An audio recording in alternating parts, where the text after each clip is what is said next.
Hey there, and welcome to Attention Hooms, where I play all the games and get nothing done. My name is Nat, and today I wanted to do something a bit different. So I play a lot of the game Final Fantasy XIV, A Realm Reborn, Heavensward, Stormblood, Shadowbringers. It's a game I really love, especially the more difficult fights, because there's just so many interesting and creative mechanics, and you have to work very cooperatively to get anything done. But whenever I try and show people who don't play the game some of the fights, it gets very confusing, and I don't want to send them a whole ass raid guide. They go into way more detail than is interesting unless you actually play the game.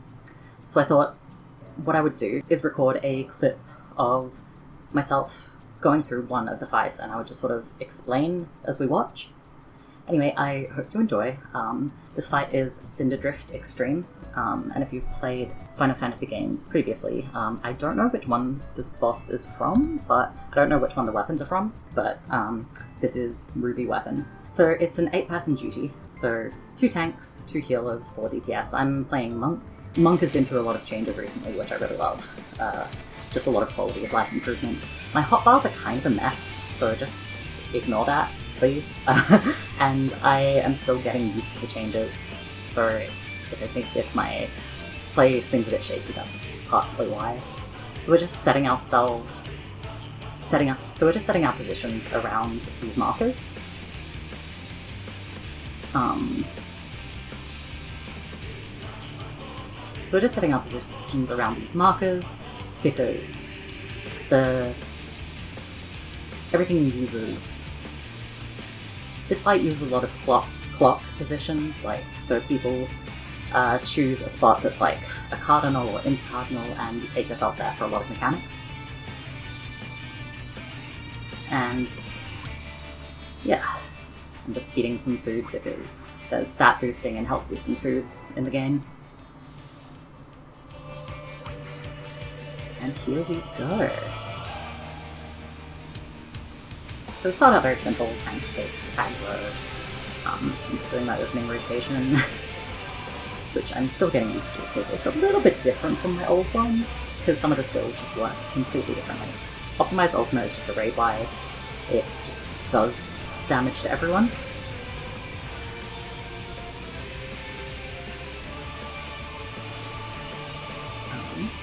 Okay, so this is where things start getting a little bit interesting. There's these bits that spawn that are like little robots which do line AoEs that go across the field. Most AoEs in the game are yellow or orange coloured, you can see it there. And then there's this sort of spiralling attack that goes around along these glowing lines, but then the bits are also firing lines at you just before that happens, so you need to bait them in the place where that AoE is going to hit so you can move to the safe spot. And this has definitely been a raid stopper in the past. It can take a lot of practice to get Healer Code Law right, just because it takes a bit of practice to work out where these AoEs are going to move, because they go along a curved line. Stamp is just the tank buster, so just a big step, and it puts a vulnerability up, like an increased vulnerability on the tank that takes that stamp, so the other tank just provokes the boss off of the person who's tanking. Easy. Now this is part of what I love about this fight. There's these fuses that kind of appear, and when they appear, the ends explode, so there's a couple of safe spots right at the edge where the short ones are, or right next to the boss where the longer ones are. Then one of two moves can happen, Undermine, or which this is, or Liquefy. Undermine just makes those fuses this horrible goop, and you have to drop these orbs. Everyone gets 3. They explode if you touch them and kill, and they set off all the other orbs in a chain reaction, so everyone might die. Ruby Ray is just a big fuck off beam right from the boss, so you just get out of the way. And more raid damage coming. This is one of the first extremes I did when I came into playing the game. Flexiclaw. Oh yes, so we're coming up to Raven's Flight. Basically, liquefaction happens, half a good part of the arena just turns to liquid. If you walk into it, you're sucked down. And Raven's Flight is this mechanic where the boss just does all these charges along this marked path, and you have to run into the middle, see which way the claw is going, and then work out from where the safe spot will be. Which in this case it's usually the same side as the claw is pointing, but it varies if it's like north or south.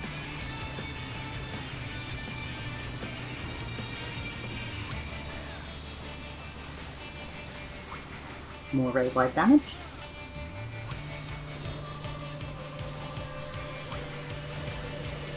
Another tank buster. Raven's Flight and Helico Claw are like two of the hardest to grasp mechanics of the first phase. This one's fairly simple. Ruby Dynamics, the boss does like a big claw attack, and those are stack markers, so you have to stack together to soak the damage so you don't die, because they will kill whoever has them if they're just by themselves. And because there's two, you split into two groups of 4.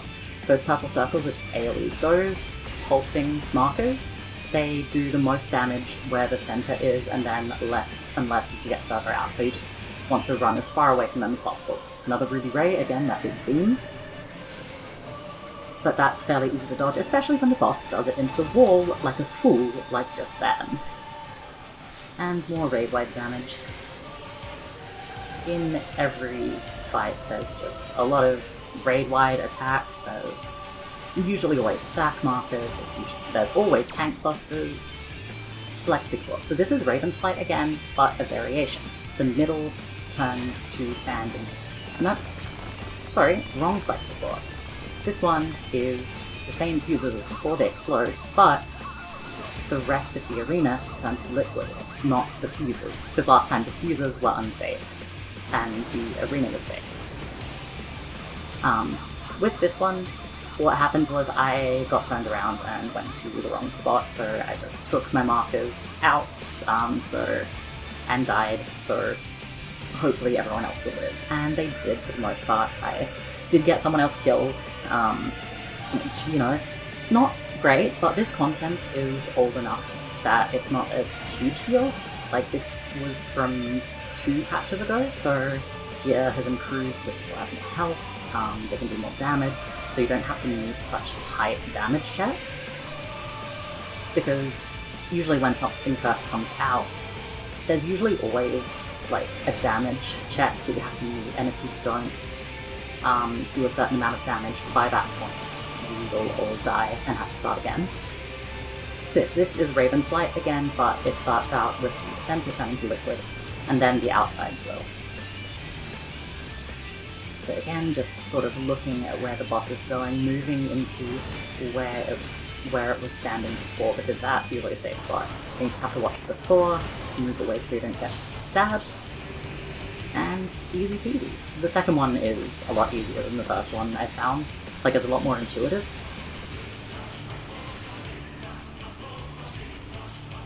And just more standing around. This fight has a little bit of standing around. There's definitely faster paced ones.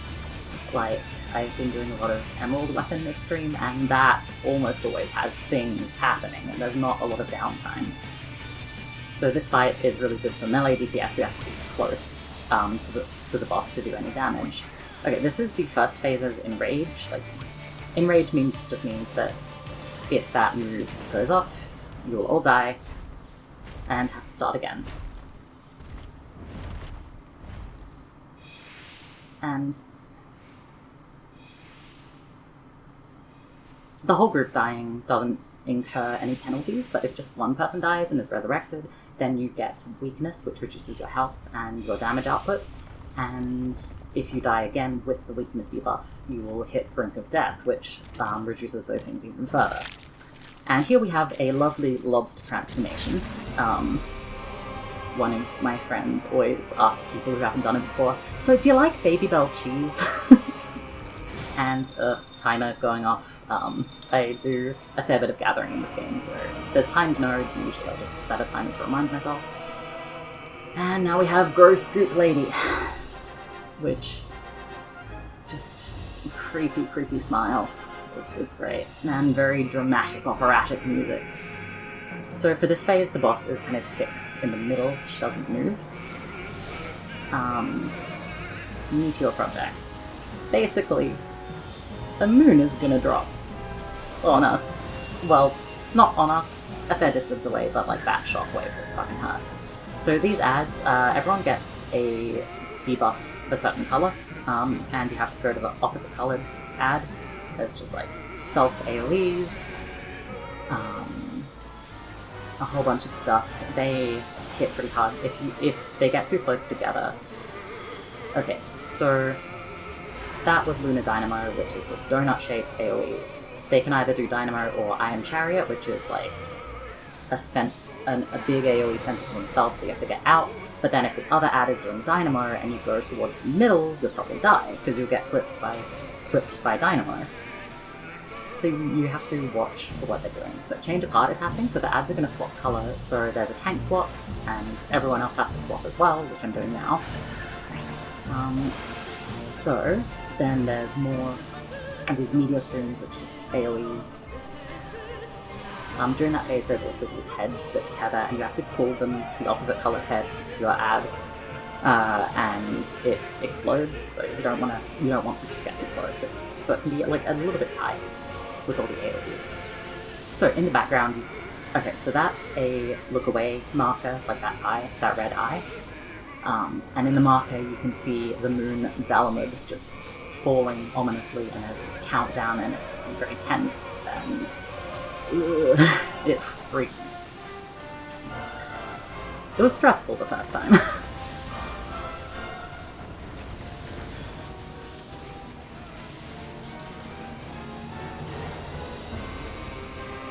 And now that she's casting another meteor project. This time there's going to be 8 meteors that drop on one on each player. And they, you can see that there's markers with numbers. The first 7 you want to drop as far out as possible, but the 8th you want to drop closer, because the boss will do this screech that knocks you away and does, I think it's an instant kill, either an instant kill or a very high amount of damage if you get hit by it. So, actually no, you have to hide behind the meteor to avoid that comet that's dropping, and then you run out because the meteor explodes.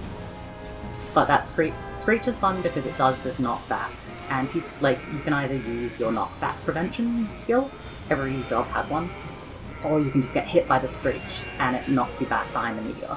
Now there's these arrows on the ground that are sort of rotating around. The tanks are going to hold these comets that drop. They have to be killed as quickly as possible, because if the tank dies, it's a wipe. And what's also happening is that there's these 2 line AoEs that target whoever's closest to the boss, and they come from the boss and go to the outside of the arena. So whoever, you can actually bait those, usually the healers do, so that the tanks don't get hit, so they're safe and don't die and don't wipe everyone. And then there's just big wave of damage.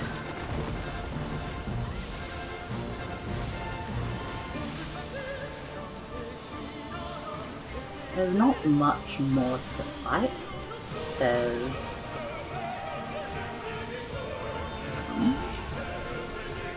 she casts a lot of raid wides, outrage.